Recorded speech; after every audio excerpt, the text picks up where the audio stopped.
j'espère que vous allez bien. On se retrouve aujourd'hui pour une vidéo que j'avais vraiment très envie de faire parce que on va parler de mon master. Il y a quelques années, quand je suis sortie de licence, j'avais déjà fait une vidéo un peu dans ce style-là pour vous expliquer mes études, comment ça s'était passé, les petits conseils, etc. et pour vous informer sur les différentes formations qui sont à votre disposition, tout simplement. Et là, vu que je suis en sortie de master, c'était l'occasion parfaite pour refaire une vidéo dans ce style-là. Mon master est extrêmement étrange, en tout cas il y en a très peu en France, parce que j'ai fait un master d'histoire des sciences. Alors, des revues sur les masters d'histoire, ou alors voir les histoires de l'art, ou Sciences Po, ou trucs comme ça, il y en a à l'appel, mais histoire des sciences, vraiment, il y a zéro, quoi. Même les masters de sciences en termes généraux, les masters de recherche et tout, c'est pas hyper présent sur YouTube. Du coup, cette vidéo va se décliner en plusieurs points, histoire d'être à peu près structurée. On va déjà parler un petit peu de mon parcours et ce qui m'a amené dans ce master, et ensuite on détaillera la première année, la deuxième année, un petit peu l'organisation, les matières qu'on va retrouver, etc. Ensuite, je vais vous donner mon avis et mon ressenti sur ce master et je terminerai avec quelques petits conseils un peu plus généraux mais qui pour moi sont trop importants. Je sais que j'en parle souvent dans mes vidéos en termes généraux, mais vous verrez, il y a des points vraiment capitaux.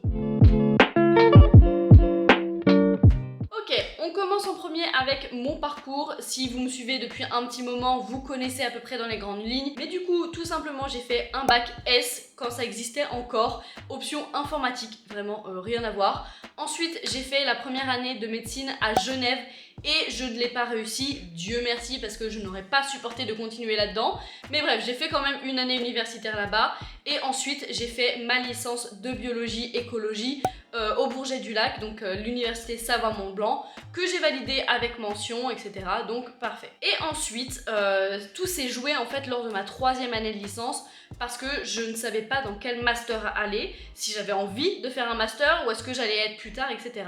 Et j'ai eu une prof de physiologie animale, je crois que c'était ça, qui m'avait conseillé de me tourner vers les métiers un peu de la médiation, de la communication scientifique, etc. Du coup, j'ai cherché, et il y a très peu de master un petit peu dans la communication scientifique, dans la science dans sa globalité. En fait, il faut très souvent se spécialiser et moi, j'avais pas du tout envie.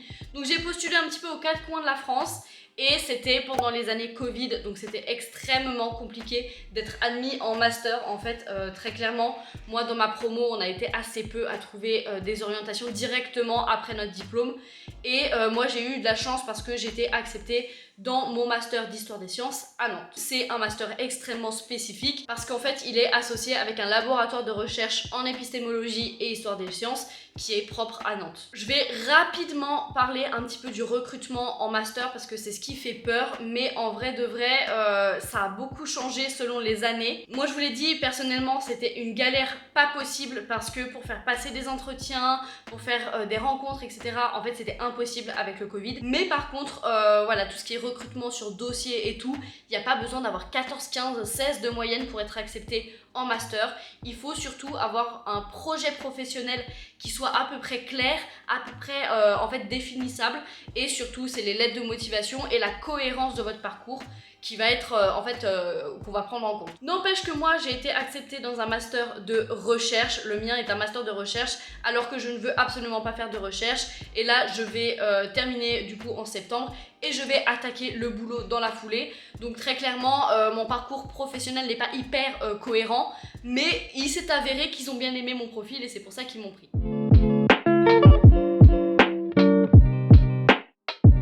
Maintenant, plus spécifiquement, mon master à moi, comment ça s'est déroulé d'année en année, quelles ont été les matières, qu'est-ce que j'ai appris, comment ça s'organise, etc. Alors, pour être honnête, ça a été assez spécial parce que dans mon master, on est extrêmement peu. Vraiment, on était peut-être une vingtaine au début de la première année, et à la fin de la première année, il n'en restait que 2.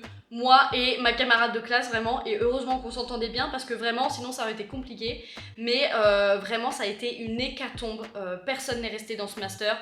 On n'a pas trop compris pourquoi, c'était peut-être le contexte du moment, etc. Le fait que les recrutements se sont pas passés correctement et tout, enfin comme d'habitude.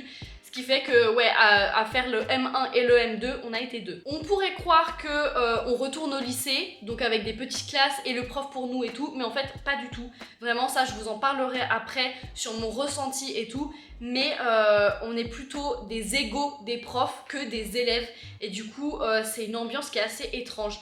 Et pour moi, l'adaptation a été un peu compliquée. Parce que même si souvent j'ai des bons contacts avec les profs et tout, c'était un peu difficile pour moi de leur dire que je ne pigeais rien et que je ne savais pas ce que je foutais là à des moments. Mais ça, vous verrez, on en reparlera. La première année, vous arrivez avec des cours un peu plus généraux, quelques petits cours de présentation, légèrement de méthodologie, etc.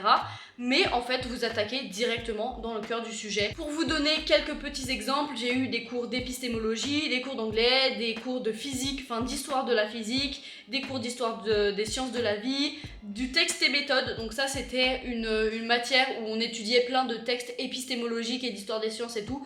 On débattait dessus et on apprenait à en fait voir un petit peu la méthodologie d'écriture. Bref, voilà, il y avait plein de matières à disposition, on avait un tronc commun obligatoire et ensuite on avait plein de matières qu'on devait choisir pour composer en fait notre emploi du temps et notre table de matières. Ce qui était assez cool, c'est que on avait plein de choix de matières. On pouvait du coup les prendre en première année si on le souhaitait et après celles qu'on n'avait pas fait, on pouvait potentiellement les prendre en deuxième année.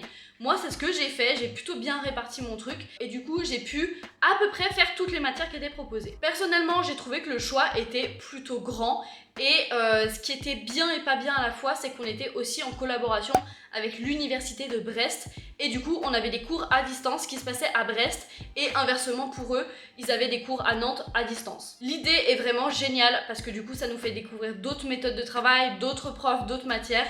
Mais par contre, on va pas se mentir, l'organisation du truc était vraiment pas au point. Pour suivre les cours de Brest, on a galéré, franchement. On a dû tout regarder sur pseudo-enregistrement et tout, c'était atroce. Mais bon, écoutez, c'est le jeu aussi. Au niveau des partiels de première année et de deuxième année aussi, vous allez voir, c'est du classico-classique, hein, vraiment. On a nos partiels en janvier et nos partiels en fin mai, je crois. Du coup, on a 2 semestres et plusieurs sessions. Personnellement, mes examens du premier semestre, j'avais extrêmement peur parce que quasiment tout, c'est sous forme de dissertation de 3 ou 4 heures. Et moi, je n'avais plus fait ça depuis littéralement le bac d'histoire. Donc ça faisait 4 ans que je n'avais pas du tout rédigé genre 5-6 pages de texte pendant 3 ou 4 heures. C'était vraiment hyper stressant. J'avais l'impression de me retrouver en cours de philo ou en cours d'histoire. J'avais tout oublié. Au final, tout s'est très bien passé. J'ai eu des très bonnes notes à mes examens et je me suis prouvé aussi que j'étais capable de le faire. Deuxième semestre, c'était légèrement différent parce qu'on avait toujours des examens sur table comme ça, mais on avait aussi des dossiers à rendre et ça, c'est le genre d'examen que je trouve beaucoup plus intéressant. C'est plus dur, c'est plus long, c'est plus chiant, mais je trouve que ça a carrément plus de cohérence de monter un dossier, de prendre le temps de faire les choses et de rendre un truc clean. Alors que là, les examens sur table, clairement, on rédige pendant 3 heures et c'est tout. Franchement, première année, au niveau des examens, des cours, etc., j'ai trouvé ça assez complet. Il y avait un peu de tout, on testait tout, c'était assez cool. On avait aussi quelques cours avec des intervenants extérieurs. Moi, je me souviens que fin de première année, on avait eu une dame qui travaillait dans l'événementiel scientifique à la fac et qui nous a présenté un peu tout ça. Moi, ça m'a trop intéressée parce que c'est le genre de métier dans lequel je me dirige, donc c'était trop cool. Mais on a vu un petit peu de tout. On avait aussi tous les mardis soirs des séminaires dans le centre François Viette, donc le centre de notre filière tout simplement, qui était ouvert aux professeurs, aux doctorants et aux élèves. Et en fait, tous les mardis, on a un nouvel intervenant qui vient de n'importe où et qui vient présenter ses travaux scientifiques de recherche. Alors là, pareil, c'était génialissime parce qu'on voyait de tout et n'importe quoi, des maths, de la physique, de la biologie, de la sociologie, de la psycho, tout, vraiment, c'était trop cool. Première année, ces séminaires, c'était vraiment bien parce qu'ils n'étaient pas notés. Si on voulait prendre des notes, on prenait des notes. Si on ne voulait pas, on n'en prenait pas. Si on voulait même pas venir, on ne venait pas. Deuxième année, ils étaient notés, donc c'était un peu différent. Ce que j'ai pas précisé aussi, c'est que dans mon master, contrairement à d'autres, franchement ça je pense que ça dépend vachement des filières, j'avais le début de mon mémoire à rédiger. Donc moi j'ai trouvé un sujet en janvier je crois, j'ai validé ça avec mon tuteur de mémoire en janvier. Et après, en juin, il fallait que je présente du coup le début de mes travaux. Ensuite, deuxième année. Eh bien, clairement, la deuxième année, elle est quasiment identique à la première, sauf qu'il y a un peu moins de cours obligatoires. Du coup, on a l'impression qu'on a un peu plus de temps. Mais en contrepartie, on a le mémoire final à rédiger. Et ça nous prend un temps infini. Du coup, on avait aussi les séminaires qui là étaient notés. Donc, fallait aller à tous les séminaires, fallait prendre des notes, fallait les intégrer, les comprendre et tout. Et après, l'épreuve, c'était d'en discuter avec un professeur. Je ne vais pas trop m'étaler sur la deuxième année parce que je n'ai pas exactement fini. J'ai passé tous mes partiels, etc. J'ai eu mes notes, ça s'est bien passé. Je suis plutôt satisfaite. Mais j'ai ma soutenance en septembre. Donc, mes résultats finaux, mon mémoire et tout en septembre. Et la clôture de mes années universitaire en septembre. Maintenant, je vais vous parler un petit peu de mon ressenti, qu'est-ce que je pense de cette formation, qu'est-ce que ça m'a apporté, qu'est-ce que j'en pense en fait. Alors je vous l'ai dit, ça reste un master de recherche, donc de recherche en histoire des sciences, en épistémologie, etc., en histoire des techniques aussi, mais moi c'est pas du tout ce que je voulais faire, je ne voulais pas faire de recherche du tout, je veux aller travailler après et c'est déjà prévu, donc c'est vrai que j'ai ressenti un petit décalage entre mon projet et le master, mais franchement les profs étaient au courant et ça n'a pas posé plus de problèmes que ça. Mon ressenti global, c'est que c'était un master très intéressant, hyper complet. Moi, j'ai appris énormément de choses. Et même si au début je voyais pas trop qu'est-ce que je foutais là, pour être très honnête, eh bien je suis trop contente d'avoir fait ce master parce que avec le métier de médiateur scientifique que je vais faire après, ça m'a ouvert l'esprit sur les sciences de manière incommensurable. Vraiment avoir de l'histoire des sciences pour les enseigner, c'est trop bien. Par contre, point négatif, c'est que c'était extrêmement mal organisé. On va pas se mentir, là je vous ai parlé de la communication avec Brest.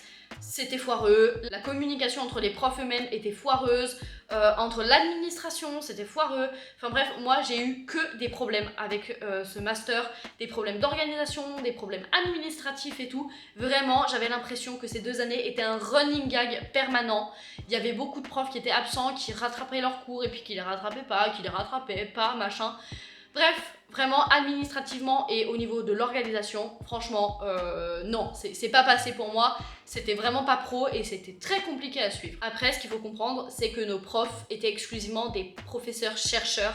Et donc en fait, ils faisaient leurs heures de cours, mais ils avaient leur vie de chercheur qui primait sur le tout. Et c'est vrai que c'est normal, hein, on est en master, donc on doit travailler avec des chercheurs. Mais ce qui faisait qu'on sentait qu'on n'était vraiment pas la priorité des profs. Conclusion, j'ai bien aimé, mais il fallait être accroché quoi. Dernière partie, c'est mes conseils pour survivre en master. Survivre en master, en vrai, j'aime bien faire ma drama queen, mais clairement c'est pas si terrible le master. C'est juste une façon de travailler qui est extrêmement différente. Autant la transition lycée-fac peut être compliquée pour certaines personnes, autant le passage en master, elle est très différente. C'est pas forcément compliqué, mais c'est un rapport avec les professeurs qui est hyper étrange. En fait, les profs considèrent qu'une fois qu'on a terminé notre licence, ça y est, on est des vrais adultes avec des vraies connaissances et on est capable de se débrouiller un peu tout seul. Ce qui est vrai et ce qui est hyper stimulant. Mais du coup, si on ne demande pas de l'aide, clairement, les profs ne vont pas aller nous demander si tout va bien. Même si on a des très bonnes relations avec nos profs, comme je vous l'ai dit, ils ont une vie de chercheurs qui prime à côté. Et si on ne va pas chercher les informations, on ne nous les donne pas. Et moi, c'est ce qui a été assez compliqué au début. Et j'ai mis longtemps à comprendre que si je ne demandais pas les informations, je ne les aurais pas. Donc ça, vraiment, premier conseil, demandez à fond à vos profs et allez chercher les infos, allez chercher de l'aide absolument. Deuxième conseil, toujours dans la même veine où de toute façon, vous êtes un peu tout seul, vous n'êtes pas encadré, en tout cas vous n'êtes plus encadré, c'est avoir une organisation vraiment au poil. Je vais pas vous donner d'exemples d'organisation parce qu'en vrai c'est propre à chacun, mais organisez-vous de manière efficace. Ça ne veut pas dire travailler des heures et des heures si c'est pas nécessaire, mais c'est juste il faut répartir son temps correctement entre le mémoire et les cours. Ça, j'en vois tellement aussi mettre toute leur âme dans leur mémoire et rien dans leurs examens. Et l'inverse est vrai aussi. Pour moi, pareil, ça a été assez dur parce que j'ai toujours eu l'habitude d'avoir des devoirs, d'avoir des TD, des TP, d'avoir des dossiers à rendre, etc. Là, à part aux examens, vous n'avez jamais rien à rendre.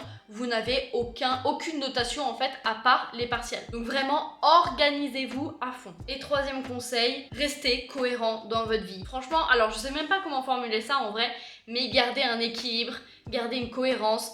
Et les études ne sont pas votre vie. Moi je sais que c'est ça qui a été un peu compliqué. Ça s'est vite réglé parce que j'ai eu de la chance d'avoir gardé ma chaîne YouTube qui en fait me vidait la tête des études. C'est pas très français mais vous avez compris un petit peu le truc. Il faut comprendre que les études sont là pour garder une cohérence dans votre vie, sur votre projet professionnel, etc.